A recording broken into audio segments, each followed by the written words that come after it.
Ano nga ba ang kinaiinit ng ulo nito ni Senator Chakileta? Bakit siya natatanong ng media, ng mga mainstream media ng ganito? Ano nga ba ang dahilan, mga kababayan? Yan po ang pinakamano natin. Kasi marami ho nakakapanood ngayon itong video lang ho na to. Mga kababayan ko, nagsisirculate ho sa loob ng social media. Pero ang tanong ho, ano nga ba ang dahilan kung bakit ho siya natanong ng Abante, ng isang journalist sa Abante? Ito ho, mga kababayan ko, panoorin nyo ho ha. Hindi nga niya masagot yung word na delikatesa. Ano to? Nabisto ang koneksyon ng asawa ni Senador Rodante Marcoletas. Ayan!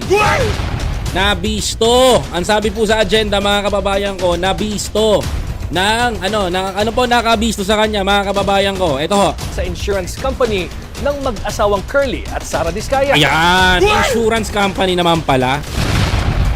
Ayun, naku po. Ayan, mga kababayan ko. Naku, naalaman na. Nagkaalaman na, mga kababayan.